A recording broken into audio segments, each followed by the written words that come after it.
اعوذ باللہ من الشیطان الرجیم بسم اللہ الرحمن الرحیم الحمد للہ رب العالمین والصلاة والسلام علی اشرف الانبیاء والمرسلین سیدنا و مولانا ابی القاسم محمد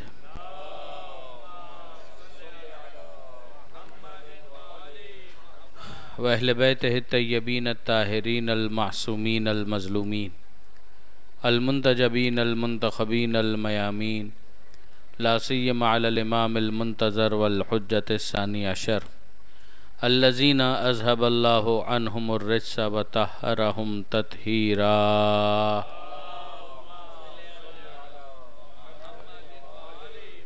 واللعنۃ الدائمۃ الباقیۃ علی اعدائہم اجمعین من یوم ظلمہم الی قیام یوم الدین اما بعد سورہ مبارکہ قصص قرآن مجید کا 28واں سورہ آج اس سلسلے کی آخری نشست ہے۔ تقریباً میرا اندازہ ہے کہ 80 سے 85% تک آیتوں کو ہم کمپلیٹ کر پائے۔ اس میں آپ اس کو بھی شامل کر لیجئے جو الگ سے ایک پیراگراف ہم نے قارون کے حوالے سے پڑھا تھا۔ تو یہ تقریباً اگر 88 آیتیں ہیں تو 80-85% سورہ مبارکہ آج مکمل ہوگا۔ باقی جو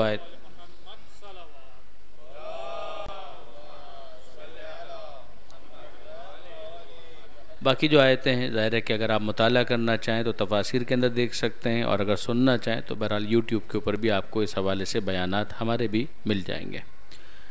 آیت نمبر 56 جہاں پر کل بات ہماری ٹھہری تھی، پروردگار عالم یہ ارشاد فرماتا ہے کہ انک لا تہدی من احببت، اے حبیب آپ اس کی ہدایت نہیں کر سکتے کہ جس کی آپ ہدایت کرنا چاہیں، ولکن اللہ یہدی من یشاء، لیکن اللہ جس کی چاہتا ہے ہدایت کرتا ہے، وَهُوَ أَعْلَمُ بِالْمُهْتَدِينَ، اور وہ خوب جانتا ہے کہ کون ہدایت قبول کرنے والے ہیں، یعنی کون اس بات کے لیے آمادہ ہیں۔ اس پر کل کافی تفصیل سے ہم نے بات کی تھی کہ اگر آپ پیچھے چلیں تو آپ کو نظر آئے گا کہ پروردگار عالم نے ان افراد کے اوپر گفتگو کی ہے، اہل کتاب میں سے بھی اور مشرکین میں سے بھی، وہ کہ جو ہدایت قبول نہیں کرتے اور بہانے بازیاں کرتے ہیں، تو ان کے پھر بہانے اس طرح کے بھی ہوتے ہیں کہ اگر ویسا معجزہ ہوتا کہ جیسا موسیٰ علیہ السلام کو دیا گیا ہے تو یقیناً ہم قبول کر لیتے، لیکن چونکہ وہ معجزہ نہیں ہے لہٰذا ہم قبول کرنے کے لیے تیار نہیں ہیں۔ لیکن ان کے مقابلے میں وہ افراد بھی ہیں کہ جو اہل کتاب میں سے ہیں، اور اہل کتاب میں سے ہونے کے بعد جب حق ان تک پہنچتا ہے تو وہ قبول کر لیتے ہیں۔ میں نے جناب سلمان فارسی کی مثال دی تھی آپ کے سامنے، حبشہ کے بادشاہ نجاشی کی مثال دی تھی، اور پھر ان کے نمائندہ وفد کا مکہ آنا، جو ایک قول اس شان نزول کا بھی ہے کہ وہ لوگ آئے اور پھر ان کی جو گفتگو ہوئی اہل مکہ کے ساتھ، اس کے بارے میں بھی پروردگار عالم نے تبصرہ فرمایا، اور اس کے اندر کچھ پری ریکویزٹ بتائے کہ یہ صفات ہوں تو پھر انسان ہدایت کو قبول کرتا ہے، کہ یہ وہ افراد ہیں کہ جو جاہلوں سے نہیں الجھتے ہیں، اگر ان کے ساتھ کوئی برائی کرے تو یہ اچھائی کے ذریعے سے اس کا جواب دیتے ہیں۔ ان کا طریقہ کار یہ ہوتا ہے کہ یہ کہتے ہیں لنا اعمالنا ولکم اعمالکم، پھر ہمارے اعمال ہمارے لیے، تمہارے اعمال تمہارے لیے، اس جیسی اور بہت سی باتیں۔ مگر اگر کوئی خواہشات کی پیروی کرنا چاہے، اہوا کی پیروی کرنا چاہے، تو اس کا یہ نان سیریس ایٹیچیوڈ ہے، یہ سمجھ میں آتا ہے کہ وہ غیر سنجیدہ ہے۔ تو اہوا کا جو لفظ پروردگار عالم نے استعمال کیا وہ اسی لیے استعمال کیا کہ جو نان سیریس افراد ہوتے ہیں وہ اپنے اہوا اور اپنی خواہشات کے پیچھے لگے رہتے ہیں۔ وہ کہتے ہیں دین کو ماننے کے نتیجے میں اتنی پابندیاں قبول کرنا، تو اس سے بہتر یہ ہے کہ دین ہی کو رد کر دیا جائے تاکہ ہمارے عیش اور ہماری عیاشی میں کسی قسم کی کوئی رکاوٹ نہ آنے پائے۔ یہاں پروردگار عالم نے پھر کنکلوڈ کیا کہ انک لا تہدی من احببت، اے حبیب آپ تو چاہتے ہیں کہ سب کی ہدایت ہو جائے، مگر آپ کا چاہنا فقط کافی نہیں ہے، اس لیے کہ چاہنے کے علاوہ ان لوگوں کا آمادہ ہونا بھی ضروری ہے۔ اگر زبردستی ہر ایک کو کان سے پکڑ کر مسلمان اور مومن بنانا ہوتا تو پھر کافر کا وجود ہی نہ ہوتا، مگر پروردگار عالم کا پالیسی سٹیٹمنٹ یہ ہے کہ من شاء فلیؤمن من شاء فلیکفر، جو چاہے وہ مومن بنے اور جو چاہے وہ کافر بنے۔ ہم زبردستی کسی کو نہ مومن بنائیں گے نہ موحد بنائیں گے۔ اگر کوئی مشرک بننا چاہے تو دنیا کی حد تک اس کے پاس چوائس ہے، اگر کوئی کافر بننا چاہے دنیا کی حد تک اس کے پاس چوائس ہے، اگر کوئی منافق بننا چاہے، اہل کتاب میں سے رہنا چاہے، دنیا کی حد تک اس کے پاس چوائس ہے۔ دنیا میں وہ ان خاص برکتوں سے محروم ہو جائے گا اور آخرت میں جنت سے اور رضائے پروردگار سے محروم ہو جائے گا، مگر وہ پرائس اس کو صحیح معنوں میں جو پے کرنی ہے وہ آخرت میں، وہ قیامت میں ہے۔ یہاں پر اس دنیا کے اندر ایسا نہیں ہوگا کہ آج کسی نے کفر کا اعلان کیا اور کل اس سے حق حیات سلب کر لیا جائے۔ جو مہلت پروردگار عالم نے کسی کی بھی رکھی ہے وہ مہلت اس کی پوری ہوگی۔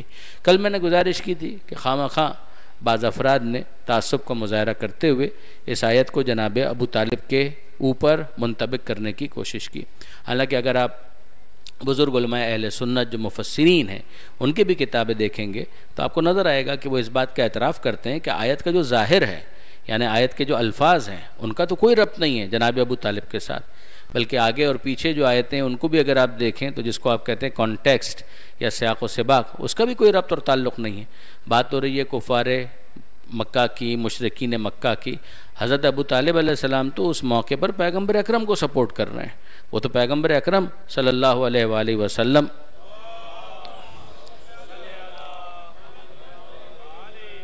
کے ساتھ چٹان کی طرح سے کھڑے ہوئے ہیں۔ وہ آیت میں پہلے بھی آپ کے سامنے پڑھ چکا کہ الم یجد کا یتیمن فآوا، کہ حبیب ایسا نہیں ہے کہ آپ کو آپ کے رب نے یتیم پایا تو آپ کے پروردگار نے آپ کو پناہ عطا کی۔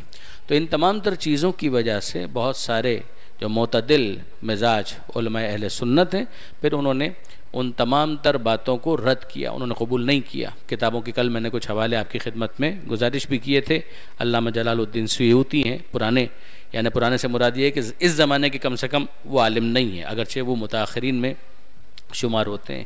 ان کے علاوہ بھی اگر آپ دیکھیں تو دیگر افراد آپ کو ملیں گے، جیسا علامہ صائم چشتی کا نام لیا تھا میں نے، ڈاکٹر طاہر القادری کا نام لیا تھا۔ ان لوگوں نے کتابیں لکھی ہیں اس موضوع کے اوپر اور یہ ثابت کیا ہے کہ ان کے نزدیک حضرت ابو طالب علیہ السلام کا ایمان ہر قسم کے شک اور شبہ سے بالا تر ہے۔ اگر آپ فقط ان روایات پر بھی نظر ڈالیں نا کہ جن روایات کو پیش کیا جاتا ہے اس حوالے سے کہ ان روایات کے اندر یہ ذکر آیا ہے کہ یہ آیت جو ہے وہ پیغمبر اکرم سے متعلق ہے، تو وہ آپ دیکھیں گے تو علم رجال کے معیار پر کہیں بھی پوری نہیں اترتی۔ مثلا اس کے اندر ایک کے راوی ہیں ابن عباس، یعنی ان کے بھی سر پر اس کو منڈ دیا گیا ہے، ان کے اوپر ڈالا گیا ہے کہ انہوں نے یہ بات بیان کی۔ اور ایک روایت ہے جس کا حوالہ ہے جناب ابو ہریرہ، تو جناب ابو ہریرہ اور جناب ابن عباس ان دونوں کے اگر آپ اسلام کو دیکھیں اور ان دونوں کی پیدائش کو دیکھیں تو جناب ابن عباس جو ہیں وہ اس وقت شیرخوار بچے تھے جب حضرت ابو طالب علیہ السلام کی وفات ہو رہی تھی، یعنی حضرت ابو طالب کی وفات ہے بعثت کے 10ویں سال، یعنی اگر آپ اس بات کو پھر ذہن میں لے کر آئیے کہ پیغمبر اکرم کا جو مکی زندگی کا پیریڈ ہے وہ 13 ایئرز کا ہے، 13 سال کا۔ ان 13 سالوں میں آخری 3 سال وہ ہیں جس میں جناب ابو طالب کی وفات ہو چکی ہے، تو آخری جو 3 سال ہیں اس کو آپ مائنس کر دیں تو وہ سال کون سا بنے گا؟ 10واں سال۔ تو بعثت کا 10واں سال، اسے کیلنڈر اسی طریقے سے آگے بڑھا کہ وہ عام الفیل چلا آ رہا تھا، پھر جب پیغمبر اکرم نے اعلان رسالت کیا تو سالوں کا حساب ہوا بعثت کے عنوان سے، بعثت کا پہلا سال، دوسرا سال، تیسرا سال، تو بعثت کے 13 سال ہوئے، پھر پیغمبر اکرم آ گئے مدینہ منورہ، وہاں سے ہجرت کا سال شروع ہو جاتا ہے جو بعد میں لیٹر جو حساب کتاب کے لیے رکھا گیا پھر وہ ہجرت کا سال رکھا گیا کہ ہجرت کا پہلا سال، دوسرا سال، تیسرا سال، آج تک وہ سال اسی طریقے سے کاؤنٹ ہوتا ہے کہ 1400 سال سے اوپر ہو گئے، تو یہ 1400 سال شروع کب سے آپ نے کیے؟ کہ ہجرت سے شروع کیے، تو وہ 13 سال جو اعلان رسالت سے لے کر ہجرت سے پہلے تک کے سال ہیں، یہ بعثت کا کیلنڈر مانا جاتا ہے۔ اس میں آخری 3 سال میں جناب ابو طالب علیہ السلام نہیں ہے، اس لیے کہ وفات ہو چکی ہے اور ان کی تدفین ہو چکی ہے، اور وہ آخری 3 سال کو مائنس کر دیں تو یہ بعثت کا 10واں سال بن جاتا ہے۔ یہ 10واں سال وہ ہے کہ جس سے اور پیچھے 3 سال آپ چلے جائیں تو آپ کو شیب ابی طالب کے وہ 3 سال مل جائیں گے، یعنی 8، 9 اور 10 یہ بعثت کے 3 سال ہیں کہ جس میں وہ شیب ابی طالب کا وہ پورا واقعہ پیش آیا کہ جس کے بعد پھر جناب ابو طالب کی بھی وفات ہو گئی اور جناب خدیجہ طاہرہ سلام اللہ علیہما ان دونوں کی وفات ہو گئی، اور پھر اس سال کو پیغمبر اکرم نے نام دیا عام الحزن کہ یہ غم کا سال ہے، یہ رونے کا سال ہے، یہ آنسو بہانے کا سال ہے۔ تو پیغمبر اکرم نے اس طریقے سے اس سال کو منایا۔ اس وقت جناب ابن عباس کہاں پر تھے؟ یعنی یہ جناب عباس ابن عبد المطلب کے فرزند ہوئے، عبداللہ ابن عباس، تو یہ کہاں پر تھے؟ یہ شیرخوار بچے تھے کہ جب جناب ابو طالب علیہ السلام کی وفات ہو رہی تھی، تو ان کا خود تو کسی چیز کو روایت کرنے کا کوئی سوال ہی پیدا نہیں ہوتا، ایک کیس ہی ہو گیا۔ پھر اس کے بعد آتا ہے دوسرا کیس جناب ابو ہریرہ کا، یہ تو مکی زندگی میں تھے ہی نہیں، یعنی پیغمبر اکرم ابھی 3 سال مزید گزاریں گے جناب ابو طالب کی وفات کے بعد، پھر اس کے بعد ہجرت کر کے مدینہ منورہ تشریف لے جائیں گے، پھر ہجرت کرنے کے بعد مدینہ منورہ میں جب تشریف فرما ہوں گے تو مختلف غزوات شروع ہوں گے، اس میں بدر بھی ہے، احد بھی ہے اور بہت سارے واقعات ہیں، پھر اس کے اندر غزوہ خیبر آتا ہے۔ تو یہ غزوہ خیبر کے بعد جناب ابو ہریرہ وہ ایمان لاتے ہیں، جیسا بھی یعنی ظاہری طور پر جو بھی انہوں نے اسلام قبول کیا وہ اس کے بعد، تو ان کا براہ راست اس واقعے کو رپورٹ کرنے کا تو کوئی مطلب ہی نہیں ہے کہ وہ یہ کہیں کہ میں یہ دیکھ رہا تھا، اٹ مینس نتھنگ. تو اس کا مطلب یہ ہے کہ ان کو اگر رپورٹ کرنا ہے تو کسی اور کے ذریعے سے ان کو رپورٹ کرنا ہے، کہ کوئی اور ان کو یہ بات بتائے تب تو وہ رپورٹ کر سکتے ہیں. تو وہ کون ہے کہ جس نے ان کو بتایا؟ اس کے بارے میں کچھ نہیں پتا. اسی طریقے سے جناب ابن عباس، ظاہر ہے کہ وہ ڈائریکٹلی تو رپورٹ کر ہی نہیں سکتے، he is not in that position, تو انہوں نے کس سے سنا اس کا کچھ نہیں پتا. اصطلاح کے اندر اس کو کہتے ہیں روایت مرسل. مرسل روایت کا کوئی اعتبار نہیں ہوتا، اس کے ذریعے سے عقائد کے کسی مسئلے کے اندر کوئی استدلال نہیں کیا جا سکتا. ظاہر ہے کہ یہ جو رجال کی مباحث ہیں اس کے اندر میں آپ کو بہت زیادہ الجھانا نہیں چاہتا، لیکن بعض دوسری روایت ہیں آپ ان کو دیکھ لیجئے. سعید ابن مسیب، اب یہ ناسبی ہیں، یعنی وہ ہیں جن کا دشمن اہل بیت ہونا بالکل مسلم ہے، تو ان کا اس بارے میں کچھ کہنا اس کی کوئی اہمیت نہیں ہے، وہ irrelevant ہو جاتی ہے. آیت کا ظاہر وہ کچھ نہیں بتا رہا کہ اس کا کسی خاص قضیے سے تعلق ہے، اس کا کسی خاص کیس سے تعلق ہے. آیت says nothing about that. 1. Number 2، کوئی کانٹیکس، سیاق اور سباق، آگے پیچھے کی آیت سے کوئی استدلال؟ جواب جی نہیں. پھر بنیاد کیا ہے؟ کہ بعض روایتیں ہیں. روایت بیان کرنے والے کون ہیں؟ کہ ابن عباس. وہ کتنے سال کے تھے؟ شیر خار تھے. خود رپورٹ کر سکتے تھے؟ نہیں. ابو ہریرہ کا وہ اس وقت موجود ہی نہیں تھے. خیبر کے واقعے کے بعد وہ ایمان لا رہے ہیں تو ان کا بھی براہ راست رپورٹ کرنے کا کوئی مطلب نہیں ہے. تو کیا انہوں نے کسی سے سنا؟ ڈیفینیٹلی اگر انہوں نے کسی سے سنا ہے تو اس کا نام ہمارے سامنے آنا چاہیے تاکہ ہم ایگزامن کر سکیں کہ وہ بولنے والا کون ہے. پھر اس کے بعد بات آتی ہے سعید ابن مسیب اور دیگر افراد کی. یہ سارے کے سارے یا دشمنان اہل بیت ہیں یا ناسبی ہیں یا خارجی ہیں، ان کی باتوں کا اعتبار نہیں ہے اس مسئلے کے اندر. اچھا، ان پرنسپل ذرا سا کبھی آپ اس بات پر غور کیجئے گا کہ مثلاً کیا عجیب بات ہے اور کیا تماشا ہے کہ مثلا میں آپ سے آپ کے دادا کے بارے میں سوال کروں کہ آپ کے دادا کا نام کیا تھا، تو آپ مجھے بتائیں گے کہ آپ کے دادا کا نام کیا تھا. اگر میں پوچھوں کہ ان کے رہنے والے کہاں کے تھے تو آپ بتائیں گے کہ وہ رہنے والے کہاں کے تھے. اگر میں پوچھوں کہ ان کا مذہب کیا تھا، دین کیا تھا، تو یہ کون بتائے گا؟ پڑوس والا. یہ کون بتائے گا؟ شہر والے. کون بتائے گا؟ یعنی وہ افراد کہ جن کا کوئی ربط اور تعلق نہیں ہے وہ بتائیں گے. یا اگر آپ کے دادا کے بارے میں نام آپ سے پوچھوں گا، علاقہ آپ سے پوچھوں گا، تو ان کا دین بھی میں آپ سے پوچھوں گا کہ آپ بتائیے کہ آپ کے دادا کا کیا دین ہے. مزے کی بات یہ ہے کہ جناب ابو طالب کے بارے میں ان سے پوچھا جا رہا ہے، ان سے پوچھا جا رہا ہے، باہر والے سے پوچھا جا رہا ہے، دور والے سے پوچھا جا رہا ہے، اور جو ابو طالب کا بیٹا ہے اسی سے نہیں پوچھا جا رہا، جو ان کی اولاد ہے انہی سے نہیں پوچھا جا رہا ہے. یعنی اس بات پر اجماع ہے آل محمد کا. یہ خود برادران اہل سنت نے بھی لکھا، یعنی ہمارے علماء نے تو اس بات کا شکوہ کیا کہ یہ کیا تماشا ہے کہ آپ کے باپ کے بارے میں آپ بتائیں گے اور ابو طالب کے بارے میں ابو طالب کا بیٹا نہیں بتائے گا، ابو طالب علیہ السلام کے بارے میں ان کی اولاد نہیں بتائے گی، ان کے گھر والے بتائیں گے. یعنی ان کے دیوان کو دیکھیں تو جناب ابو طالب علیہ السلام کا دیوان ان اشعار سے چھلک رہا ہے کہ جس میں وہ اس بات کا اعتراف کر رہے ہیں، اعلان کر رہے ہیں کہ ہم نے مصطفیٰ کو ویسا ہی نبی پایا کہ جیسا ہم نے موسیٰ علیہ السلام کو نبی پایا تھا. یہ شعر سن لیجئے، درود بھیجیے گا محمد و آل محمد پر. علم تعلموا، کیا تمہیں نہیں معلوم ہے کہ ان وجدنا محمدن، کہ ہم نے محمد کو پایا، نبیًا، نبی کا موسیٰ جیسا، خط فی اول الکتب، کہ جن کا ذکر گزشتہ کتابوں کے اندر موجود ہے. یہ جناب ابو طالب کا شعر ہے. وَلَقَدْ عَلِمْتُ بِأَنَّ دِينَ مُحَمَّدٍ، میں تو اس بات کو خوب جانتا ہوں کہ محمد کا دین من خیر ادیان البریت دیناً، تمام ادیان میں جو بہترین دین ہو سکتا ہے وہ وہی دین ہے جو محمد مصطفیٰ لے کر آئے. یہ شعر کس کا ہے؟ جناب ابو طالب کا. کہاں لکھا ہوا ہے؟ جناب ابو طالب کے دیوان میں. آپ انصاف سے مجھے بتائیے کہ اگر اس طرح کا کوئی ایک جملہ بھی کسی اور کے بارے میں آتا تو اس کی فضیلت شمار کیا جاتا، مگر جناب ابو طالب کا پرابلم کچھ اور ہے، اسکور کوئی اور سیٹل ہو رہا ہے، کوئی اور مشکل ہے، کوئی اور مسئلہ ہے کہ جس کو یہاں پر سیٹل کیا جا رہا ہے. اور وہ ایشو یہ ہے کہ جناب ابو طالب نے ان بت پرستوں کے مقابلے میں پیغمبر اکرم کا ساتھ کیوں دیا؟ وہ علی کے باپ کیوں ہیں؟ وہی علی کے جس نے بدر میں، احد میں، خیبر میں، خندق میں ان مشرکین کو ناکو چنے چبوا دیے. تو ظاہر ہے کہ پھر اس کے بعد جب تاریخ بیان کرنے کے بجائے تاریخ سازی کا عمل شروع ہوا. یہ دو الگ الگ چیزیں ہیں. ایک ہے جو تاریخ بیان کی جاتی، کیا ہوا تھا وہ رپورٹ کرو، اور ایک ہوتا ہے کہ تاریخ کو مینوفیکچر کیا جاتا. تو جہاں پر حدیث مینوفیکچرنگ کمپنی انلمیٹڈ کھل گئی تو وہاں پر اگر تاریخ بنانے والی فیکٹریاں کھل جائیں تو اس میں حیرانی نہیں ہونی چاہیے. کیس یہ ہم نے نہیں دیکھا, خلفاء تو اور بھی ہیں, ان کے باپ کے بارے میں گفتگو شروع کی گئی ہو کہ ان کے باپ کا دین کیا تھا, ان کے باپ کا ایمان کیا تھا, یہ ساری گفتگو وہاں کیوں نہیں کی جاتی؟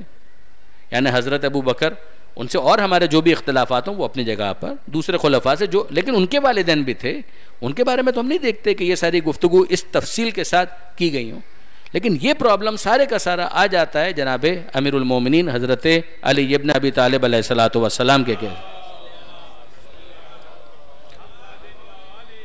تو آپ دیکھیں گے کہ اصل ایشو کچھ اور ہے. اچھا, یہ بات جو میں کہہ رہا ہوں یہاں پر صرف میں نہیں کہہ رہا ہوں, اگر آپ دیکھیں تو مفتی حنیف قریشی صاحب نے بھی ایک دفعہ یہی بات آن ایئر کہی تھی کہ جب ان سے سوال کیا گیا تھا کہ سب سے بڑا جرم کیا ہے جناب ابو طالب کا, تو انہوں نے جملہ یہ کہا تھا کہ ابو طالب علیہ السلام کا سب سے بڑا جرم یہ ہے کہ ولی کے باپ ہیں. درود بھیجیے گا محمد و آل محمد پر. اب آپ ذرا دیکھیے کہ جو اگلی آیت ہے نا, ان کے اندر پروردگار عالم کفر پر مصر وہ افراد جو ایمان قبول نہیں کرتے, ان کے الفاظ کیا نقل کر رہا, تاکہ یہ بحث اور آپ کے لیے واضح ہو جائے. وقالو, اور ان لوگوں نے کہا جنہوں نے کفر اختیار کیا, ان لوگوں نے کیا کہا, ان نتبع الہدی معک, کہ اے محمد اگر آپ کے ساتھ ہم ہدایت قبول کریں گے تو ہمیں ڈر کس چیز کا ہے؟ نتخطف من ارضنا, کہ ہمیں زمین سے اچک لیا جائے گا, ہمیں ہمارے گھروں سے محروم کر دیا جائے گا. تو ہم کو سمجھ میں آیا کہ یہ وہ افراد ہیں جو کفر اختیار کرنے والے ہیں کہ جن کو اس بات کا خوف ہے کہ کہیں وہ اپنے گھر سے محروم نہ ہو جائیں. جناب ابو طالب علیہ السلام تو وہ ہیں کہ جو پیغمبر اکرم کی خاطر 3 سال تک اپنے گھر سے در بدر رہے ہیں. ان کا تو کیس ہی بالکل دوسرا ہے 180 ڈگری پر. یعنی نہ فقط یہ کہ سیاق و سباق کا کوئی تعلق جناب ابو طالب کے کفر سے نہیں ہے, انفیکٹ اگر یہ پرابلم ہے تو یہ تو جناب ابو طالب علیہ السلام خود فیس کر رہے ہیں. یعنی لیڈنگ فرام دا فرنٹ, جو آدمی پورے بنی ہاشم کو لے کر شیب ابی طالب کیا گھر چھوڑ دو, گھر کا آرام ترک کر دو, سب کچھ ترک کر دو, وہ کون تھے؟ وہ جناب ابو طالب تھے. یہ جو کفر اختیار کرنے والے ہیں ان کے تو جملے پروردگار عالم یہاں پر یہ بیان کر رہا ہے کہ ان نتبع الہدی معک نتخطف من ارضنا, کہ اگر ہم تمہارے ساتھ ہدایت کی اتباع کریں تو ہوگا یہ کہ ہمیں زمین سے اچک لیا جائے گا. اولم نمکن لہم حرما آمنا, پروردگار عالم فرماتا ہے کہ کیا ہم نے ان کو تمکین, امکانات فراہم نہیں کیے تھے اس حرم میں کہ جو محترم ہے, آمنن کے جہاں پر امن بھی ہے. ان تمام تر ایشوز کے باوجود کہ جو آپ عام طور پر جاہلیت کے زمانے میں سنا کرتے ہیں, مکہ کو ایک ہب کی حیثیت حاصل تھی, حرم کی حیثیت حاصل تھی, لہذا اس زمانے میں بھی حج ہوتا تھا, لوگ آیا کرتے تھے, اور جب آتے تھے تو ظاہر ہے کہ بہت ساری چیزیں اپنے ساتھ لے کر آتے تھے, اور وہاں پر داخلی طور پر جو بھی مسائل ہوں, خارجی طور پر کسی قسم کے اس طرح کے مسائل اور مشکلات نہیں تھی کہ جس سے امن و امان اور سیکیورٹی کے ایشوز جو ہیں وہ بالکل ہی ختم ہو جائیں. وہ خود ہی رہزن نہیں کریں وہ ایک الگ بات, لیکن باہر والوں سے اس طرح کی مشکلات ان کو ہوں یہ بہت نہ ہونے والی چیز تھی. اسی لیے لفظ یہاں پر استعمال کیا کہ حرمن آمنا. سورہ قریش کے اندر بھی آپ دیکھیں گے تو وہاں پر بھی پروردگار عالم نے اپنے احسانات کو جو گنوایا ہے وہ یہی ہے, فَلْيَعْبُدُوا رَبَّ هَذَا الْبَيْتِ, عبادت کرو اس بیت کے رب کی, الَّذِي أَطْعَمَهُم مِّن جُوعٍ وَآمَنَهُم مِّن خَوْفٍ, کہ جس نے بھوک کے مقابلے میں ان کو سیری عطا کی یعنی غذا عطا کی, اور خوف کے مقابلے میں ان کو امن عطا کیا. تو وہاں پر ایک عمومی امن کی فضا تھی. داخلی جو ان کے اپنے مسائل تھے وہ اپنی جگہ پر, ان کے جو اپنی پرابلمز تھیں وہ اپنی جگہ پر. پھر پروردگار عالم فرماتا ہے کہ یجبا الیہ ثمرات کل شیء, ہر طرح کے پھل کھچ کر وہاں پر لائے جا رہے تھے حرم ہونے کی وجہ سے. رزقا من لدنا, یہ ہماری طرف کا رزق تھا, ولکن اکثرہم لا یعلمون, مگر ان میں سے اکثر افراد اس بات کو نہیں جانتے تھے. یعنی سمجھانے کی بات یہ تھی کہ تم مشرک اور کافر تھے, پھر بھی حرم کی برکت سے اتنی چیزیں تم کو مل رہی تھیں, تو اگر تم ایمان لے آتے تو کیا تم کو ہم چھوڑ دیتے؟ ظاہر ہے کہ اور برکتیں تمہارے شامل حال ہو جاتی. یہ پروردگار عالم نے اس کے اوپر تبصرہ کیا. وَكَمْ أَهْلَكْنَا مِنْ قَرْيَةٍ بَطِرَتْ مَعِيشَتَهَا, سب سے بنیادی بات وہ ہے کہ جو اب اس آیت کے اندر آ رہی کہ اگر یہ بہت پیسہ اگر آ بھی گیا اور بہت زیادہ مال و متاع اور دولت آ بھی گئی تو یہ کس چیز کو گارنٹی کرتی؟ How long will it last, کتنا یہ چلے گا, ہو نوز. پروردگار فرماتا ہے, اور بات یہ ہے کہ کتنی ایسی بستیاں ہیں کہ جن کو ہم نے ہلاک کر دیا, کہ جن کی معیشت بہت اچھی تھی, جن کی اکنامی بہت اچھی تھی, financially they were very sound, but اس کے باوجود they could not last, بہت عرصے تک وہ چل نہیں پائے. فَتِلْكَ مَسَاكِنُهُمْ, تو یہ ہیں ان کے گھر, لَمْ تُسْكَنْ مِنْ بَعْدِهِمْ إِلَّا قَلِيلًا, ان کے ہلاک ہونے کے بعد ان گھروں کے اندر رہنے والے بہت تھوڑے افراد تھے. وَكُنَّا نَحْنُ الْوَارِثِينَ, اور ہم ہی پھر اس کے وارث قرار پائے. تو آخر میں تو سب رہے نام اللہ کا, کہ خدا ہی خدا ہے, پروردگار عالم ہی ہے. اِنَّا لِلَّهِ وَإِنَّا إِلَيْهِ رَاجِعُونَ. طبعی موت بھی انسان کو اپنی دنیا سے چلے ہی جانا ہے, اس دنیا میں اپنا وقت پورا کر کے بہرحال چلے جانا ہے. تو خدا نہ کرے اگر کسی کے اوپر عذاب نازل ہو جائے تو بہرحال اس کو بھی چلے جانا ہے. تو عذاب کی صورت میں یا ویسے ہی تو آخر میں کیا ہونا ہے, وَكُنَّا نَحْنُ الْوَارِثِينَ, کہ ہم ہی ان کے وارث قرار پائے. تو ان بنیادوں کے اوپر جو حق اور حقیقت ہے کہ ایسا نہ ہو کہ ہمارا مال چھن جائے, ایسا نہ ہو کہ ہماری دولت ختم ہو جائے, یہ کوئی نہیں کہتا ہے کہ خواہ انسان اپنے پیر پر کلہڑی مارے, لیکن یہ ہے کہ بہرحال جو حق اور حقیقت ہے وہ سمجھ میں آ جانے کے بعد قبول نہ کرنا, دل سے اس کو نہ ماننا, کہ اس کی کوئی گنجائش نہیں ہے. تو یہ ایکسکیوزز جو ہیں پروردگار عالم نے یہاں پر ان کو بالکل ہی ریفیوز کیا ہے. وَمَا كَانَ رَبُّكَ مُهْلِكَ الْقُرَىٰ, اب یہ جو اگلی آیت ہے یہ پھر پالیسی آیت ہے کہ جس میں پروردگار عالم یہ فرماتا ہے کہ عذاب کب آتا ہے. وَمَا كَانَ رَبُّكَ مُهْلِكَ الْقُرَىٰ, تمہارا رب ہلاک کرنے والا نہیں ہے بستیوں کو, تمہارے رب نے کبھی ہلاک نہیں کیا بستیوں کو, حتی یبعث فی امہا رسولا, جب تک اس بستی کے مرکز میں کسی رسول کو نہیں بھیج دیا. یہ وہی اتمام حجت والی بات, جب تک آپ بریف نہیں کریں گے کہ آپ چاہ کیا رہے ہیں, آمادگی وہاں پر ہونی چاہیے, مگر بریفنگ پھر خدا کی طرف سے ہونی چاہیے, خدا کی طرف سے یعنی خدا کے کسی نمائندے کی طرف سے. تو ماضی کے اندر بھی جو پروردگار کا معاملہ رہا وہ یہی تھا کہ جب بھی کسی قوم کو ہلاک کیا گیا تو ہلاک اس وقت کیا گیا کہ جب ان کے مرکز میں کوئی رسول آ کر پیغام ان کو سنا دے, بتا دے کہ بھائی یہ خدا کا پیغام ہے, اگر کوئی کنفیوژن تھی تو اب دور کر لو, اب بت پرستی کی کوئی گنجائش نہیں ہے, اگر تمہارے پاس کوئی غلط فہمی تھی ہم نے آ کر اس کو دور کر دیا. پھر بھی اگر وہ قبول نہ کریں تو پھر مہلت مکمل ہونے کے بعد ان کے اوپر عذاب نازل ہوتا ہے. یعنی اب یہاں پر ذرا دیکھیے کہ دو چیزیں ہو گئیں جو میں نے کہی اس کی روشنی میں, کہ ایک تو یہ ہے کہ بستی کے مرکز میں کوئی رسول آئے, اور نمبر دو یہ ہے کہ وہ لوگ انکار کریں. جب وہ انکار کریں گے تو اسی کو کہا جائے گا ظلم. ان الشرک لظلم عظیم, مثلا یہ آیت آپ کے سامنے ہے کہ شرک ظلم عظیم ہے. اسی طریقے سے دوسری آیتیں, تو یہاں پروردگار عالم نے اسی ظلم کے لفظ کو اگلے حصے کے اندر بیان کیا. وما کننا مہلک القریٰ الا واہلھا ظالمون, ہم نے نہیں ہلاک کیا کسی بھی بستی کو مگر اس سچویشن میں کہ جب ان کے رہنے والے ظالم تھے, جب وہ ظلم کرنے والے تھے. ہم نے نہیں ہلاک کیا جب تک اس بستی کے مرکز میں کسی رسول کو نہیں بھیج دیا. تو رسول کو بھیج دیا تو فوراً ہی بس ہلاک کر دیا کا نا, ابھی وہ پیغام پہنچائے گا, پیغام کو کنوے کرے گا, لوگ غور کریں گے, سوچیں گے, سمجھیں گے, ان کو مہلت دی جائے گی. مہلت دینے کے بعد, سوچنے سمجھنے کی گنجائش کے بعد, پھر بھی اگر انہوں نے نہیں سوچا, نہ سمجھا, نہ قبول کیا, اب یہ ظالم, اب یہ پکے ظالم. اور جب پکے ظالم ہے تو پھر کیا ہوگا, ما کانا مہلک القریٰ الا واہلھا ظالمون, ہم نے نہیں ہلاک کیا کسی بستی والوں کو مگر اس سچویشن میں کہ ان کے رہنے والے ظالم تھے.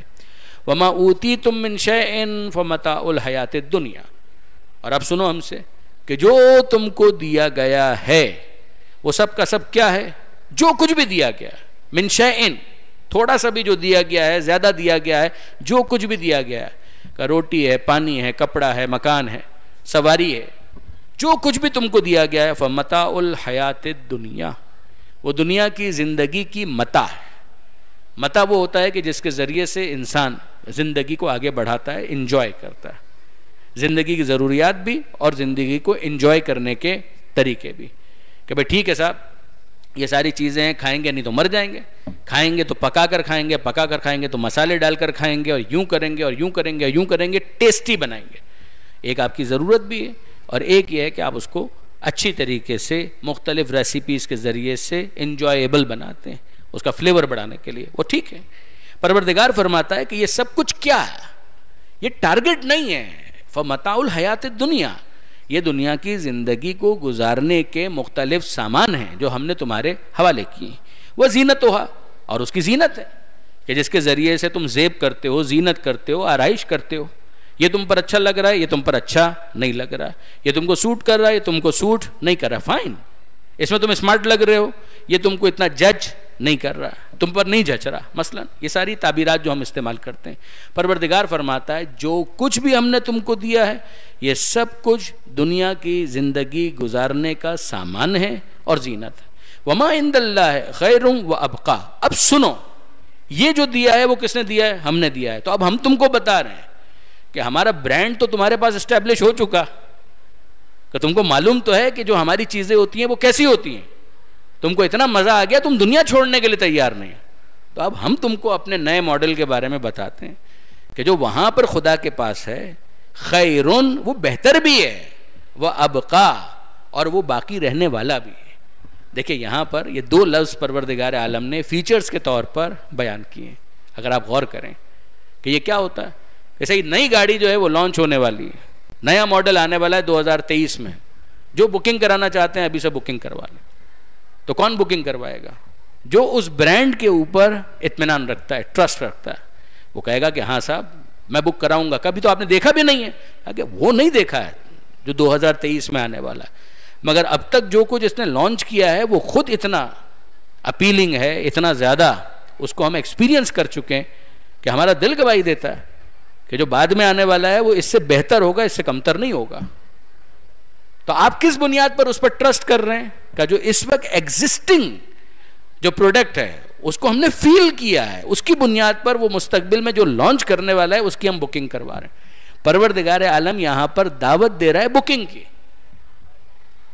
کہ دنیا کے اندر جو کچھ بھی تم انجوائے کر رہے ہو، مر چکے ہو، مٹ رہے ہو اس کے پیچھے، کہہ رہے ہو کہ نہیں یہ تو اتنا اچھا ہے کہ ہمیں دنیا نہیں چھوڑنی ہے. اب ہم تم کو بتاتے ہیں، مینوفیکچرر تو ہم ہیں، پروڈیوسر تو ہم ہیں، ہم تمہیں بتا رہے ہیں کہ یہ جو کچھ تمہارے پاس ہے وہ متاع ہے، وہ زینت ہے، مگر یاد رکھنا یہ جو کچھ بھی تمہارے پاس ہے اس سے ایک بہتر پروڈکٹ ہے کہ جو ہمارے پاس وہاں پر موجود ہے.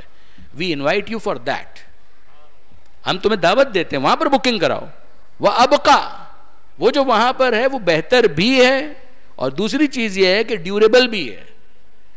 یعنی یہ جو تمہارے پاس یہاں پر ہم نے دیا ہے اس کے اندر ڈیپریسیشن ہے، اس کے اندر فرسودگی ہے، اس نے بالآخر اسکریپ ہو جانا ہے، اس نے بہرحال ریسیڈیو ہو جانا ہے، اور پھر اس کی کیا ویلیو ہوگی؟ آلموسٹ نل، نتھنگ. مگر ہم تم کو بتا رہے ہیں کہ وہ جو وہاں پر ہم نے تمہارے لیے رکھا ہے وہ بیٹر بھی ہے، ڈیوریبل بھی ہے، ٹو دیٹ ایکسٹینٹ کہ کمپیریبل نہیں ہے. اس لیے کہ پھر اس کے اندر کوئی ڈیپریسیشن نہیں ہے، اس کو ختم نہیں ہونا ہے، اس کا خاتمہ نہیں ہونا، اس کو اسکریپ نہیں ہونا. آپ نے غور فرمایا برادران عزیز؟ ظاہر ہے کہ ان تمام آیتوں کے اوپر بہت رکا جا سکتا ہے، مگر میں چاہ یہ رہا ہوں کہ مختصر صحیح جتنی آیتیں باقی رہ گئی ہیں دیکھیں وقت کے اندر ہم کتنا اس کو کر پاتے ہیں.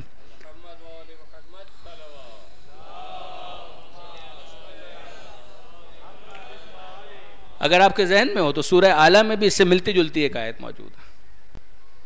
بل تؤثرون الحیات الدنیا والآخرۃ خیر وابقیٰ، کہ یہ تمہارا فیصلہ ہے کہ تم ترجیح دیتے ہو دنیا کی زندگی کو، جبکہ آخرت بہتر بھی ہے اور باقی رہنے والی بھی ہے.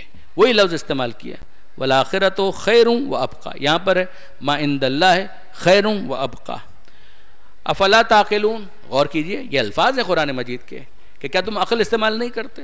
اس کا عقل کے ساتھ کیا تعلق ہے؟ یہی تو تعلق ہے کہ تم اپنا روز مرہ کا طریقہ کار دیکھو.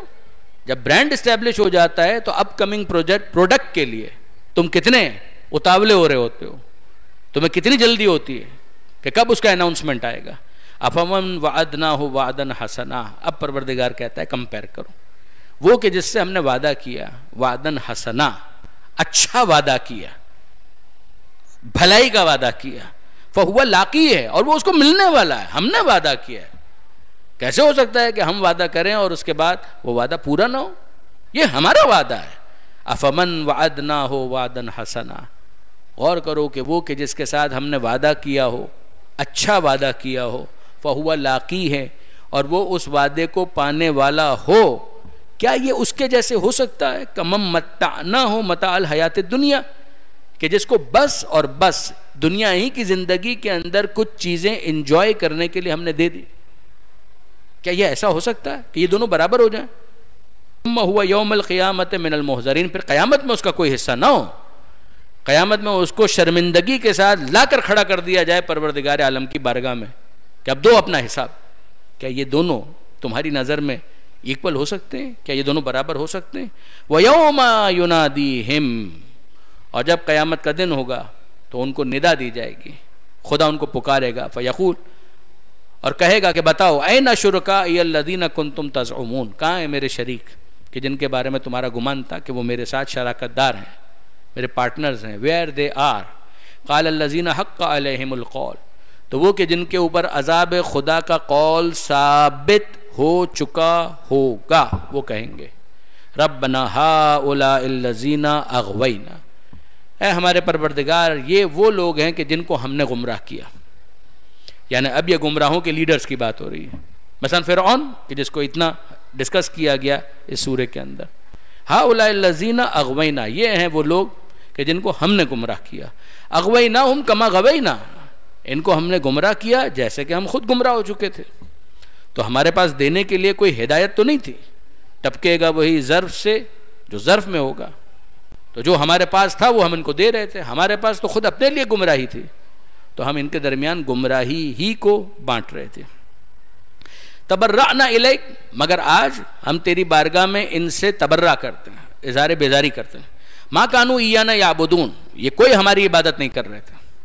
وقیل ادعوا شرکاءکم، اور پھر کہا جائے گا پکارو تو صحیح ذرا اپنے ان شرکاء کو کہ جن کو تم نے مزعومہ طور پر، مبینہ طور پر میرا شریک بنا لیا تھا. فدعوہم، تو وہ پکاریں گے. فلم یستجیبوا لہم، تو وہ کہاں ان کو جواب دینے والے ہیں، وہ ان کو رسپونڈ نہیں کر پائیں گے. ورأوا العذاب، اور وہ عذاب دیکھیں گے. لو انہم کانوا یہتدون، اے کاش کہ یہ لوگ ہدایت قبول کر لیتے. یہ پروردگار عالم کے جملے، یہ بالکل وہ انداز ہے جو سورہ یاسین میں آپ کے ذہن میں ہوگا. یا حسرتاً علی العباد ما یاتیہم من رسول الا کانوا بہ یستہزئون، افسوس بندوں کے حال پر جب بھی ان کے پاس کوئی رسول آیا وہ ہدایت قبول کرنے کے بجائے اس کا مذاق ہی اڑاتے رہے، اس کو ریڈیکیول کرتے رہے، موکری کرتے رہے، استہزاء کرتے رہے، تمسخر کرتے رہے.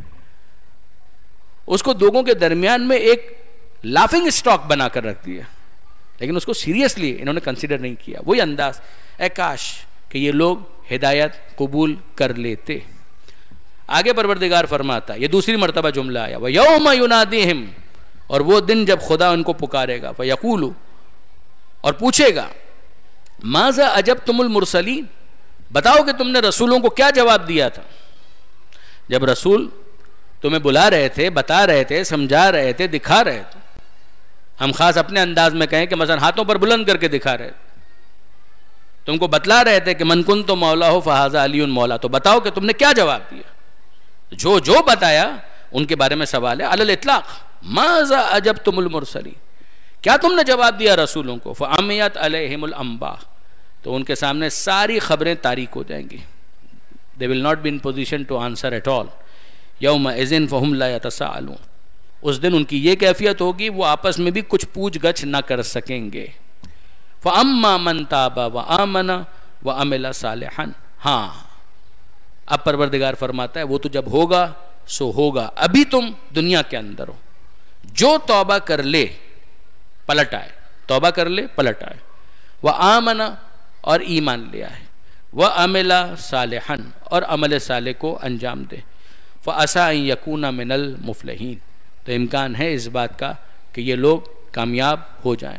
یعنی تم ان لوگوں میں سے مت ہو جانا کہ جن کو اس طرح سے قیامت کے میدان میں رسوا کیا جائے اور پھر اس کے بعد پروردگار کو یہ کہنا پڑے کاش یہ لوگ ہدایت قبول کر لیتے. ابھی تمہارے لیے موقع ہے کہ تم اس ہدایت کو قبول کرو. اس کا طریقہ کیا ہے؟ طریقہ یہ ہے کہ اگر دین پر ہو تو ڈٹے رہو، اور اگر دین پر نہیں ہو تو توبہ کرو، ایمان لاؤ اور عمل صالح کو انجام دو. تو اس بات کا امکان ہے کہ تم کامیاب لوگوں میں شامل ہو جاؤ گے. وَرَبُّكَ يَخْلُقُ مَا يَشَاءُ وَيَخْتَارُ، اور کان کھول کر سن لو، یہ الفاظ میرے ہیں. جو الفاظ پروردگار عالم نے کہیں اس کی سینسٹیوٹی یہ بتاتی ہے کہ گویا خدا اس طرح سے سمجھانا چاہتا ہے کہ اچھی طرح سمجھ لو. وَرَبُّكَ يَخْلُقُ مَا يَشَاءُ وَيَخْتَارُ، کہ یہ تمہارا پالنہار، یہ تمہارا پروردگار، یہ تمہارا رب ہے جو پیدا بھی کرتا ہے اور جس کو چاہتا ہے چن لیتا ہے. تمہارا اس میں کوئی اختیار نہیں کہ تم یہ کہو کہ اس کو بنا یا اس کو بنا، نہ، ہم نے تو تم سے پوچھ کر تم کو بھی نہیں بنایا. ہم نے تمہیں اس دنیا میں بھیجنے سے پہلے تم سے پوچھا نہیں تھا کہ تم کو پیدا ہونے کا شوق ہے یا نہیں. ہم نے نہیں پوچھا تھا، اور نہ ہم تم سے پوچھیں گے. لائی حیات آئے قضا لے چلی چلے، اپنی خوشی نہ آئے نہ اپنی خوشی چلے.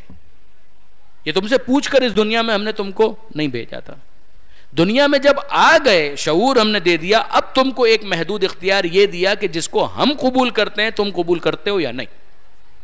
یہ تمہارا فیصلہ نہیں ہوگا. جیسے یہودیوں نے کہا تھا کہ ہم رسول بالکل مان لیں گے اگر وہ بنی اسرائیل میں سے ہو. اگر وہ بنی اسرائیل میں سے ہوتا آخری رسول ہم مان لیتے. یعنی اگر آج بھی جو اس زمانے کے جو جیوز ہیں ان کے بھی لٹریچر کو آپ دیکھیں، ایون یوٹیوب کے اوپر جا کر ان کے تقاریر کو بھی سنیں، تو انہوں نے خود حضرت عیسیٰ علیہ السلام کے بارے میں بھی یہی اعتراض کیا، اور پیغمبر اکرم پر بھی یہی اعتراض کہ نہ ہم اس کو بنی اسرائیل میں سے مانتے ہیں نہ اس کو بنی اسرائیل میں سے مانتے ہیں. کہ یہ تو ہے ہی نہیں بنی اسرائیل میں سے، یہ تو سب جانتے ہیں. پیغمبر اکرم ختمی مرتبت احمد مجتبی محمد مصطفیٰ صلی اللہ علیہ وآلہ وسلم کا پیغمبر اکرم کا وہ تو یقیناً بنی اسرائیل میں سے نہیں ہے. مگر جناب عیسیٰ علیہ السلام کا ان کو بھی ہم نہیں مانتے. کہا کیوں؟ کہ ماں ان کی بنی اسرائیل میں سے ہے مگر ان کے باپ کون؟ وہی والی بحث پھر آپ کو معلوم ہوگا، یقیناً آپ جانتے ہوں گے کہ وہ جناب عیسیٰ علیہ السلام اور جناب مریم سلام اللہ علیہ پر بڑے رقیق الزامات لگاتے ہیں ان کے نسب کے حوالے سے، جس کی وجہ سے پھر وہ ان کو بنی اسرائیل میں شمار بھی نہیں کرتے. وہ کہتے ہیں ماں کی طرف سے تو ہو نہیں سکتے، اور باپ کا جو معاملہ ہے تو یہ تو آپ لوگ کہہ رہے ہیں کہ بغیر باپ کے وہ پیدا ہوئے. یعنی اس مسئلے کے اندر عیسیٰ علیہ السلام کے حوالے سے عیسائی اور مسلمان دے آر یونائٹڈ. مگر یہ ہے کہ جو عیسائی ہیں انہوں نے پھر خدا کو ان کا باپ مان لیا. ہم نے کہا بغیر باپ کے خدا نے پیدا کیا، میروکلس ایک برت ہے. تو یہ ایک فرق آ گیا. پیغمبر اکرم کے بارے میں وہ کہتے ہیں وہ تو کسی بھی اعتبار سے بنی اسرائیل میں سے نہیں، تو ان کے رسول ہونے کا تو کوئی سوال ہی پیدا نہیں ہوتا. وہ اگر آپ سورہ جمعہ کو دیکھیں گے تو وہاں پر آپ کو ایک جملہ ملے گا. سورہ جمعہ یہودیوں کے اعتراضات کے جوابات میں نازل ہوا، تو اس میں ایک جملہ سٹارٹ ہی میں آ جاتا ہے 3-4 آیتوں کے بعد کہ ذالک فضل اللہ یؤتیہ من یشاء، کہ یہ اللہ کا فضل ہے، جس کو چاہے گا عطا کرے گا. یہ تمہارا ٹھیکہ نہیں ہے کہ تم سے پوچھ کر ہم کسی کو نبی بنائیں. تو اب آیت کو یہاں پر دیکھیے کہ ربک یخلق ما یشاء و یختار. خدا تمہارا رب وہی پیدا کرنے والا ہے، جس کو چاہے گا پیدا کرے گا، جس کو چاہے گا انتخاب کر کے عہدہ عطا کرے گا، جس کو چاہے گا نبی بنائے گا، جس کو چاہے گا امام بنائے گا. یہ تمہارا کہاں سے اختیار آ گیا؟ 8ویں امام امام علی رضا علیہ الصلوۃ والسلام نے اس آیت کے ذیل میں امامت کے اوپر استدلال کیا ہے کہ ذرا غور تو کرو. پروردگار کہہ رہا ہے جس کو چاہے گا پیدا کرے گا، جس کو چاہے گا اختیار کرے گا، عہدہ دے گا. امامت کو اتنا سستا بنا دیا کہ لوگوں کے حوالے کر دیا کہ وہ جس کو چاہیں امام بناتے چلے جائیں. کہ یہ امامت کے منصب کو نہ سمجھنے کی نادانی ہے. دلیل ہے کہ سمجھا نہیں کہ یہ منصب کیا اور مرتبہ کیا ہے اور مقام کیا ہے. ما کان لہم الخیرہ، واضح اگلا جملہ، ان کا کوئی اختیار نہیں ہے. آیت واپس سنیے، ربک یخلق ما یشاء و یختار. یہ تمہارا رب ہے، جس کو چاہے گا پیدا کرے گا، جس کو چاہے گا اختیار کرے گا. ما کان لہم الخیرہ، ان کا کوئی اختیار نہیں کسی قسم کا. سبحان اللہ و تعالی عما یشرکون. اب جو وعید ہے کہ اگر کوئی اس کو قبول نہیں کرتا تو سن لے کہ بے عیب پروردگار اور بالاتر ہے ان باتوں سے کہ جو یہ لوگ شرک کرتے ہیں خدا کے ساتھ. یعنی اگر خدا نے کسی کو اپوائنٹ کیا ہے اور آپ اس کے اندر انٹرفیئر کر رہے ہیں، اٹ لیڈس ٹو شرک. کہ کہاں سے آپ کو یہ اختیار مل گیا کہ آپ پروردگار عالم کی چوائس کے بعد خدا کو گویا سمجھانا چاہتے ہیں کہ مالک تجھے صحیح سمجھ میں نہیں آیا، ہم تجھے بتاتے ہیں کہ ان کو نہیں ہونا چاہیے، ان کو ہونا چاہیے. اس کی کیا جسٹیفیکیشن ہے؟ کون سی لاجک ہے؟ وَرَبُّكَ يَعْلَمُ مَا تُكِنُّ صُدُورُهُمْ، اور تمہارا رب خوب جانتا ہے کہ انہوں نے اپنے دل میں کیا چھپایا ہوا ہے. وَمَا يُعْلِنُونَ، اور کیا یہ اعلان کر رہے ہیں. وَهُوَ اللَّهُ لَا إِلَٰهَ إِلَّا هُوَ، وہی خدا ہے، اس کے سوا کوئی خدا نہیں. لَهُ الْحَمْدُ، اسی کے لیے تعریف ہے. فِي الْأُولَى وَالْآخِرَةِ، دنیا میں بھی اسی کے لیے تعریف ہے اور آخرت میں بھی اسی کے لیے تعریف ہے. الحمدللہ رب العالمین. لہ الحمد فی الاولی والآخرہ ولہ الحکم، فیصلہ بھی اسی کا ہوگا. فیصلہ بھی وہی کرے گا. جب اس کے سوا کوئی دوسرا خدا نہیں ہے، قابل تعریف وہی ہے دنیا میں بھی اور آخرت میں بھی، تو فیصلہ بھی وہی کرے گا. وَإِلَيْهِ تُرْجَعُونَ، اور اسی کی بارگاہ میں تم سب کو پلٹایا جائے گا. قل، اے حبیب ان سے کہیے. اب یہ کچھ نشانیاں ہیں، آیتیں ہیں، یعنی آیتوں میں آفاق کی کچھ آیتیں ہیں کہ جن کا ذکر یہاں پر کیا جا رہا ہے کہ قل، اے حبیب ان سے کہیے، ارأیتم، تمہارا کیا خیال ہے، تم نے غور کیا، ان جعل اللہ علیکم اللیل سرمدا الی یوم القیامہ، کہ اگر اللہ تمہارے لیے رات کو سرمدی بنا دے، ہمیشہ ہمیشہ کے لیے، قیامت کے دن تک، کہ رات ہی رات ہو. من الہ غیر اللہ، اللہ کے سوا کوئی دوسرا خدا ہے؟ یاتیکم بضیاء، کہ جو تمہارے لیے روشنی لے آئے. افلا تسمعون، کیا تم سنتے نہیں ہو؟ یعنی دن اور رات کتنی بڑی نعمت ہے، کبھی تم نے غور کیا اس بات کے اوپر؟ دن کی اپنی اہمیت ہے، رات کی اپنی اہمیت ہے، ذرا سوچو تو صحیح. یعنی باہر کے ممالک والے سورج کی روشنی جہاں کم ہوتی ہے ترس جاتے ہیں. اگر سورج نظر آ جائے سنی ڈے تو ان کے لیے عید کا دن ہوتا ہے، وہ اس کے لیے مرتے ہیں. اگر بادل ہی بادل ہے تو ظاہر ہے کہ کچھ دنوں کے لیے تو ہم کو بھی بہت اچھا لگے گا، مگر وہاں کے لوگ ڈپریشن کے مریض بن جاتے ہیں. بعض وہ احباب کہ جو کراچی سے گئے ان علاقوں کے اندر، اور ہم نے ان سے سوال کیا کہ آپ لوگوں کے لیے یہاں پر سب سے زیادہ مشکل کیا ہے؟ کہ یہ بادل کو ہمیشہ دیکھنا، تو سورج ہی نظر نہیں آتا، سورج دکھتا ہی نہیں ہے. کہ یہ سورج کا نظر نہ آنا کہ یہ ڈپریشن میں ڈال دیتا. بہت ساری چیزیں ایسی ہوتی ہیں برادران عزیز کہ جو آسانی کے ساتھ مل جائے نا تو اس کی قدر نہیں ہوتی، ورنہ یہ دھوپ بہت بڑی نعمت ہے. اور دونوں چیزیں اگر پروپورشن کے ساتھ ہو تو بہت ہی بڑی نعمت ہے، کہ دن بھی ہو اور رات بھی ہو. پروردگار فرماتا ہے کہ ذرا غور کرو، اگر اللہ تمہارے لیے رات کو سرمدی، دائمی، ہمیشہ کے لیے قرار دے دے، قیامت کے دن کے لیے، من الہ غیر اللہ، تو اللہ کے سوا کون سا دوسرا خدا ہے کہ یاتیکم بضیاء، کہ جو تمہارے لیے روشنی لے آئے. افلا تسمعون، کیا تم لوگ سنتے نہیں ہو؟ قل، اے حبیب ان سے کہیے، vice versa, other way round, ان جعل اللہ علیکم النہار سرمدا الی یوم القیامہ، کہ بتاؤ کہ اگر خدا تمہارے لیے قیامت کے دن تک کے لیے دن کو طولانی کر دے کہ رات ہی نہ آئے، من الہ غیر اللہ، تو اللہ کے سوا کون سا دوسرا خدا ہے؟ یاتیکم باللیل، جو تمہارے لیے رات کو لے آئے گا، تسکنون فی، کہ جس کے اندر تم سکون حاصل کر سکو. نوٹ کیجئے گا، صحیح معنوں میں نیند کا مزہ رات میں. یعنی کراچی میں اس بات کو سمجھانا ایک بہت مشکل ٹاسک ہو گیا، لیکن یاد رکھیے گا یہ قرآن مجید کی تعبیر ہے. علامہ سید علی نقی صاحب نے یہاں تو نہیں، اس آیت کے ذیل میں نہیں، مگر ایک اور جگہ پر اس بات کی صراحت کی ہے کہ یہ جو بعض افراد نے اپنا روٹین بنا لیا ہے کہ اپنے باڈی کلاک کو ہی چینج کر لیا ہے، یہ فطرت کے بھی خلاف ہے، قرآن کی تعلیمات کے بھی خلاف ہے. حرام نہیں کہیں گے ہم اس کو، مگر یہ کہ بہرحال یہ صحت کے نقطہ نظر سے بالکل بھی ایڈوائزیبل نہیں ہے. یہاں پر بھی پروردگار عالم نے تسکنونا کا لفظ استعمال کیا کہ جس میں تم سکون حاصل کر سکو. افلا تبصرون، تو کیا تم دیکھتے نہیں ہو؟ یہ خود یہ پہلے افلا تسمعون کہنا اور بعد میں افلا تبصرون کہنا، یہ خود بلاغت قرآنی ہے، مگر ظاہر ہے کہ اب وقت بالکل بھی نہیں ہے. وَمِن رَحْمَتِهِ، اور اس کی رحمت میں سے یہ بھی ہے کہ جعل لکم اللیل والنہار، کہ اس نے تمہارے لیے دن بھی بنائے اور رات بھی بنائی. لتسکنوا فیہ، تاکہ تم اس کے اندر سکون بھی حاصل کرو، وہ رات کے لیے ہو گیا.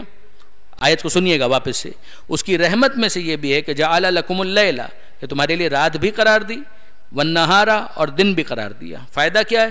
لتسکنوا فیہ، تاکہ تم رات میں سکون حاصل کرو، وَلِتَبْتَغُوا مِنْ فَضْلِ، اور تم دن میں اپنے رب کا فضل یعنی اپنا رزق، اپنی روزی حاصل کر سکو. وَلَعَلَّكُمْ تَشْكُرُونَ، اور شاید تم شکر گزار بھی بن جاؤ. یہ شاید کے اوپر پہلے بھی بات ہو چکی ہے، غور کرتے جائیے گا. لَعَلَّكُمْ تَتَّقُونَ، وہ روزے والی آیت. لَعَلَّهُمْ يَتَذَكَّرُونَ، شاید یہ لوگ نصیحت حاصل کریں، شاید یہ لوگ متقی بن جائیں. توریت والے شاید نصیحت حاصل کریں، قرآن والے شاید نصیحت حاصل کریں. یہاں پر کہ شاید تم شکر گزار بنو.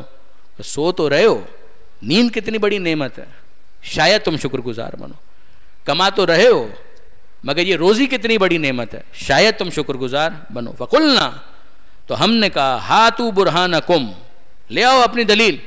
اگر تم سمجھتے ہو کہ یہ سارے احسانات خدا کے نہیں ہیں، لے آؤ اپنی دلیل.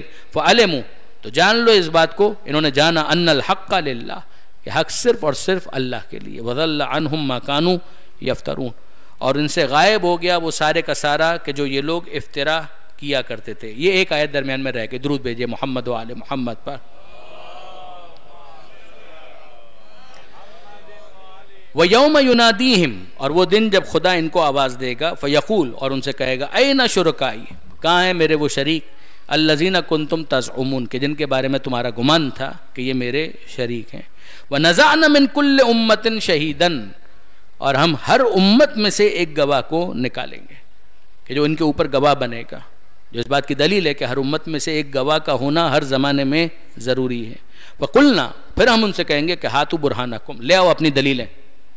یہ گواہ تمہارا موجود ہے ہم بھی جانتے ہیں مگر تم اپنی دلیلیں لے آؤ. اگر تمہارے پاس اپنے سپورٹ میں اپنے جرائم کو جسٹیفائی کرنے کے لیے کوئی دلیل ہے تم لے آؤ اور ذلیل ہو جاؤ. اور یہ جو گواہ موجود ہے اس کی عزت افزائی کے لیے ہم نے اس کو یہاں پر رکھا ہوا ہے.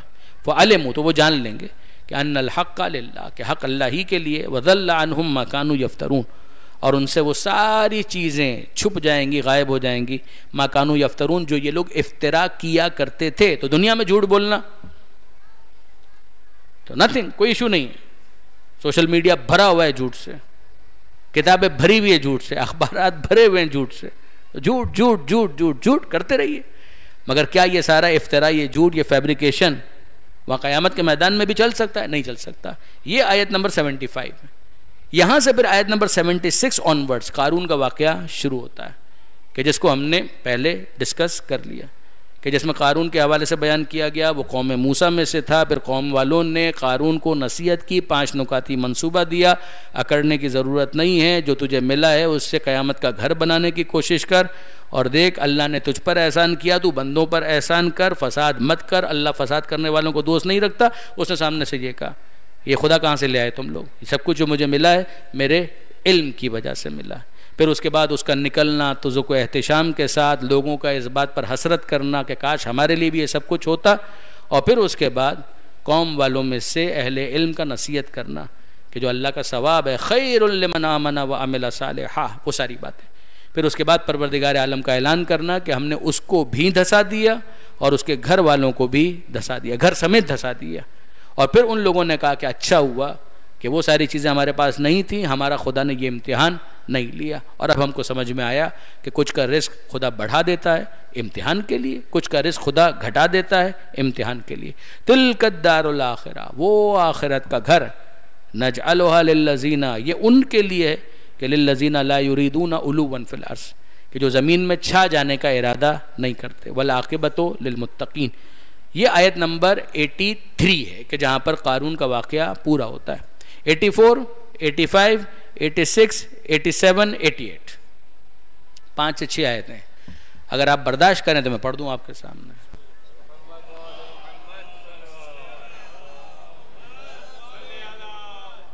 آپ لوگوں کو میں دعائیں دے سکتا ہوں, محفل والوں کا شکریہ ادا کر سکتا ہوں. جیسے کہ بہرحال انہوں نے بہت زیادہ وسعت کا مظاہرہ کیا. مجھے یاد ہے کہ کتنی کنجشن ہوتی ہے ٹائم کے معاملے میں, کتنا زیادہ معاملہ ضیق ہوتا ہے, لیکن یہ کہ بہرحال میں نے بھی شاید اس مرتبہ کچھ زیادہ ہی فائدہ اٹھا لیا. تو ان کے شکریہ کے طور پر بھی میں آپ سے گزارش کروں گا کہ ایک مرتبہ درود بھیج دیں محمد و آل محمد.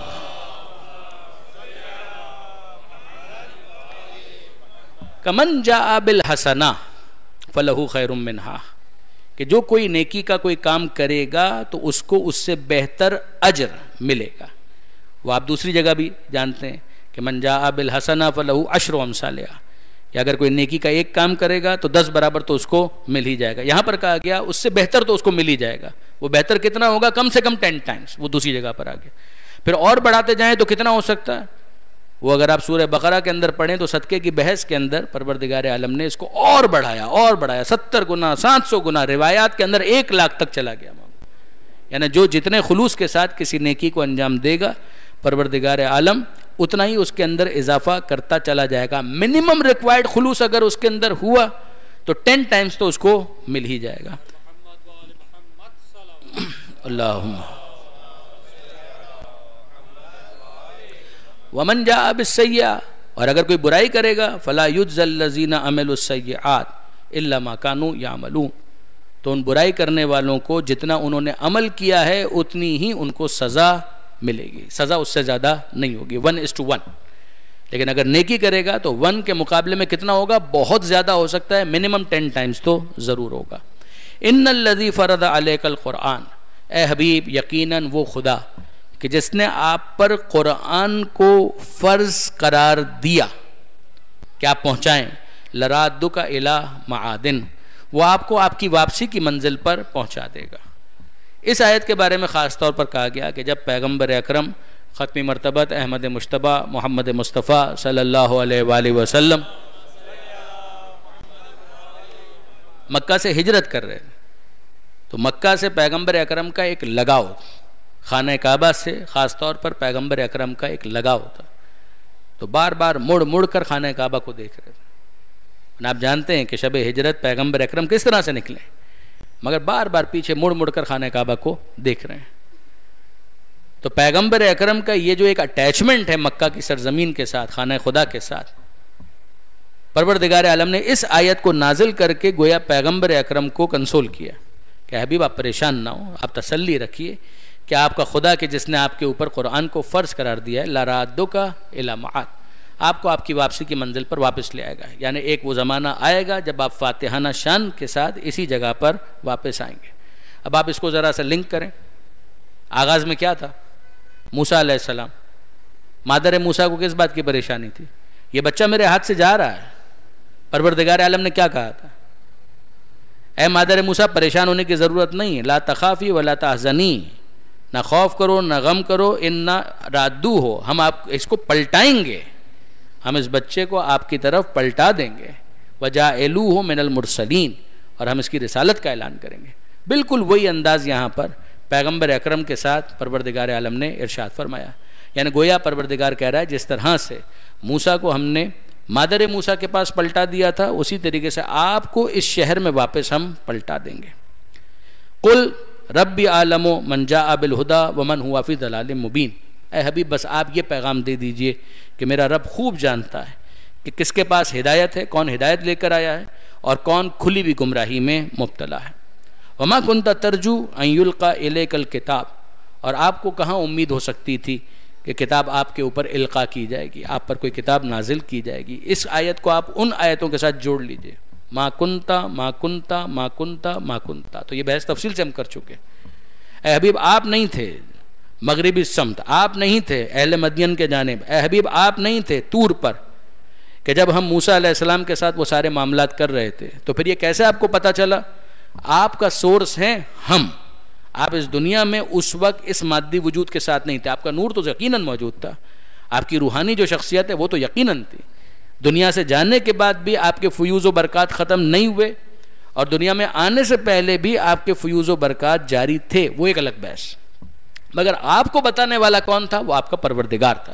اسی کے لیے پروردگار عالم فرماتا ہے الا رحمتا من ربک، مگر یہ کہ یہ آپ کے رب کی طرف سے ایک رحمت، کہ پروردگار عالم نے آپ کو یہ ساری چیزیں بتلائیں، اور جب بھی بتلائیں، دنیا میں آنے کے بعد تو یقیناً بتلائی، دنیا میں آنے سے پہلے بھی اس عالم نور کے اندر بتلائی، مگر بتلانے والا خدا تھا۔ فلا تکونن ظہیرا للکافرین، تو آپ ہرگز ہرگز کبھی بھی کسی کافر کے پشت پناہ مت بنیے گا۔ ولا یصدنک، اور ایسا نہ ہو کہ آپ کو روک دیں آیات اللہ، آیت خدا سے، پروردگار عالم کی ان آیتوں سے کوئی روک دے، بعد اذ انزلت الیک، بعد اس کے کہ آپ کے اوپر یہ آیتیں نازل ہوئی ہیں۔ وادعو الی ربک، یعنی لوگوں کی تو یہ تمنا ہوں گی، خواہشات ہوں گی، قریش والے یہ چاہیں گے، سرداران قریش یہ چاہیں گے کہ آپ کو وہ روکیں، تو ان کو اپنا کام کرنے دیجئے، یہ ان کی جسارت ہے، گستاخی ہے، مگر ظاہر ہے کہ آپ کے اوپر ہم نے جب نازل کیا ہے تو آپ کہاں اس کام کو کرنے والے ہیں۔ وادعو الی ربک، تو اے حبیب آپ لوگوں کو ان کے رب کے راستے کی طرف، اپنے رب کی طرف بلائیے۔ ولا تکونن من المشرکین، اور آپ ہرگز ہرگز مشرکین میں سے مت ہو جائیے گا۔ یہ وہ چیزیں برادران عزیز جن کو پڑھنے کے بعد بعض افراد پریشان ہوتے ہیں کہ یہ پروردگار عالم نے کیسے کہہ دیا، اے حبیب آپ مشرکین میں سے مت ہو جائیے گا۔ یہ یاد رکھیے گا، ائمہ معصومین علیہم الصلاۃ والسلام نے ایک محاورہ اس کے لیے بیان کیا ہے کہ ایاک آنی و اسمعی جارہ، کہ میں تم سے مخاطب ہوں اور اے پڑوسن تو بھی سن لے۔ یہ عربی کا ایک محاورہ ہے۔ کیا مطلب ہوا؟ کہ آپ سے کہا جا رہا ہے اور کسی کو سنایا جا رہا ہے، کسی کو بتایا جا رہا ہے۔ اس کی آسان سی مثال اگر آپ یاد رکھ سکیں، جیسے کہ جب آپ قرآن مجید کا مطالعہ کریں گے تو ایسی کوئی آیت آ جائے تو آپ پریشان ہو جائیں تو اس کو سمجھنے کے لیے اور بغیر کسی تکلف کے میں آپ سے عرض کر رہا ہوں کہ آپ ذرا دیکھیے یہ سورہ بنی اسرائیل کی جو آیت ہے کہ جس میں ماں باپ کے احترام کے بارے میں گفتگو کی گئی ہے، اس میں کیا ہے؟ وَقَضَىٰ رَبُّكَ أَلَّا تَعْبُدُوا إِلَّا إِيَّاهُ، تمہارے رب کا یہ فیصلہ ہے کہ عبادت نہیں کرو گے مگر اللہ کی، وَبِالْوَالِدَيْنِ احسانا، اور والدین کے ساتھ کیا سلوک کرو؟ اچھا سلوک کرو۔ اِمَّا يَبْلُغَنَّ عِندَكَ الْكِبَرَ، اے حبیب اگر آپ کے ماں باپ میں سے کوئی ایک یا دونوں بڑھاپے کے سن کو پہنچ جائیں، فَلَا تَقُلْ لَهُمَا اُفٍّ، یہ جملہ ہے بھی سنگولر کا، تو خبردار ان کو اف بھی مت کہیے گا، وَلَا تَنْهَرْهُمَا، اور خبردار ان کو جھڑکیے گا مت، وَقُلْ لَهُمَا قَوْلًا كَرِيمًا، اور اے حبیب آپ ان دونوں کے ساتھ گفتگو کیجیے گا محبت کے ساتھ۔ یہ کس سے گفتگو ہو رہی ہے؟ یہ کس کو کہا جا رہا ہے؟ پیغمبر اکرم کو۔ پیغمبر اکرم کے ماں باپ میں سے کون زندہ تھا اس وقت؟ جناب عبداللہ پیغمبر اکرم کی ولادت سے پہلے انتقال کر چکے ہیں۔ جناب آمنہ سلام اللہ علیہ ان کی وفات ہو گئی تھی جب پیغمبر اکرم 6 برس کے تھے۔ 8 برس کی عمر میں تو دادا کا بھی انتقال ہو گیا تھا۔ یہاں پروردگار عالم صراحت کے ساتھ کہہ رہا ہے، کیا کہہ رہا ہے؟ یاد رکھیے گا، لا تقل لہما افن، اے حبیب آپ، اس لیے کہ لا تقل ہے، لا تقولو بھی نہیں ہے، لا تقل لہما افن، اے حبیب آپ ان دونوں کو اف بھی مت کہیے گا، ولا تنہرہما، اور ان دونوں کو جھڑکیے گا مت۔ نبی ہے ہی نہیں، ماں باپ معذرت، نبی تو ہے، ماں باپ تو موجود ہی نہیں ہے، تو یہ کن سے کہا جا رہا ہے؟ اس اصول کو سمجھیے گا، ایا کا آنی و اسمعی یا جارا، کہ میں آپ سے کہہ رہا ہوں مگر مقصود یہ ہے کہ دوسرے اس بات کو سن لیں کہ میں اپنے پیغمبر کے ذریعے سے آپ تک اس پیغام کو پہنچانا چاہ رہا ہوں، پروردگار عالم کو یا ساری انسانیت تک اس پیغام کو پہنچانا چاہ رہا ہے۔ وہی انداز یہاں پر ہے، وَلَا تَكُونَنَّ مِنَ الْمُشْرِكِينَ، کہ حبیب آپ مشرکین میں سے مت ہو جائے گا، یعنی بٹ نیچرل آپ نے کہاں ہونا ہے، لیکن یہ کہ دوسرے جتنے بھی ہیں ان سب کو بتلایا جا رہا ہے۔ وَلَا تَدْعُ مَعَ اللَّهِ إِلَٰهًا آخَرَ، اور اللہ کے ساتھ کسی اور کو خدا مانتے ہوئے مت پکاریے گا۔ لا الہ الا ہو، اس کے سوا کوئی دوسرا خدا نہیں ہے۔ کل شیء ہالک الا وجہہ، ہر چیز ہلاک ہونے والی ہے بس اللہ کا چہرہ باقی رہے گا۔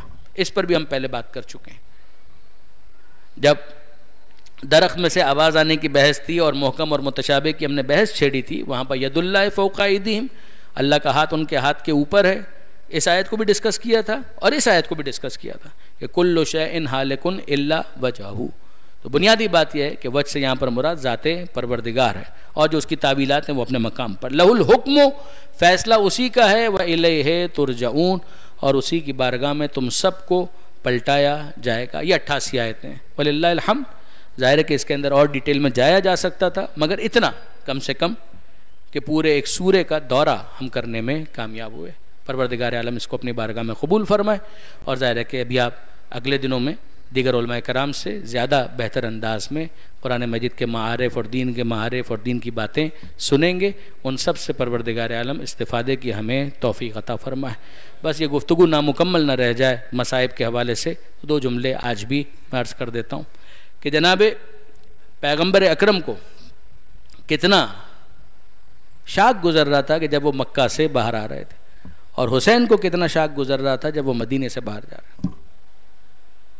اسی لیے آپ کو ملے گا کہ امام حسین علیہ السلام 28 رجب کو جب مدینہ منورہ سے باہر جا رہے تھے تو پیغمبر اکرم کی قبر پر بھی آئے، جناب خاتون جنت کی قبر پر بھی آئے، اور امام حسن کی قبر پر بھی آئے۔ اور الفاظ پھر علماء کے یہ ہیں کہ جب پیغمبر اکرم کی قبر پر آئے تو قدم جھما جھما کر چل رہے تھے، اور جب امام حسن کی قبر پر آئے تو کوہ گراں کی طرح سے، کوہ باوقار کی طرح سے قدم جما جما کر چل رہے تھے۔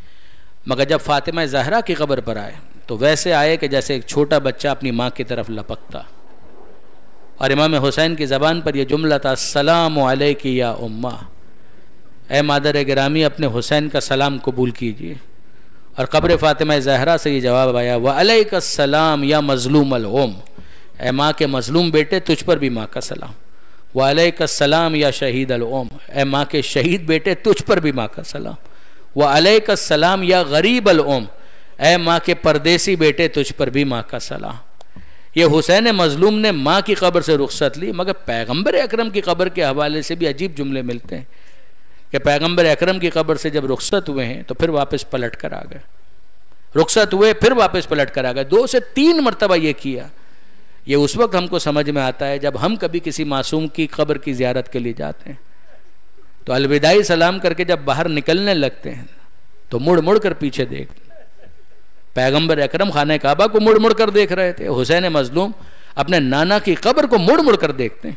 الوداعی سلام کر چکے ہیں مگر پھر پلٹ کر آتے ہیں. اور پھر آخری جملہ یہ ہے کہ حسین مظلوم آئے, قبر پیغمبر پر اپنا رخسار پیغمبر اکرم کی قبر پر رکھا, اور پیغمبر اکرم کی قبر پر جیسے ہی اپنا رخسار رکھا حسین کو نیند آ گئی.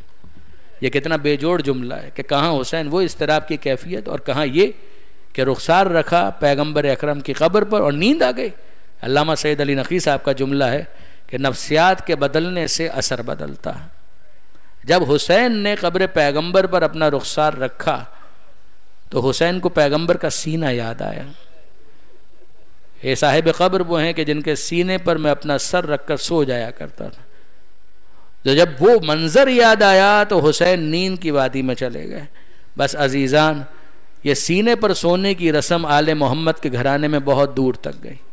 وہ مصطفیٰ کا سینہ جس پر حسین سر رکھ کر سویا کرتے تھے, اور وہ حسین کا سینہ جس پر سکینہ سر رکھ کر سویا کرتے تھے, اور اسی سینے کی تلاش میں سکینہ مقتل میں فریاد کر رہی ہے, اے بابا تو کہاں ہے, اے بابا کہاں ہو. تجھے معلوم ہے کہ تیری سکینہ کو تیرے سینے کے بغیر نیند نہیں آتی. ایک بے سر کے لاشے سے آواز آئی, الیہ الیہ یا بنیا, آ جا میری سکینہ, یہاں میرے پاس آ جا.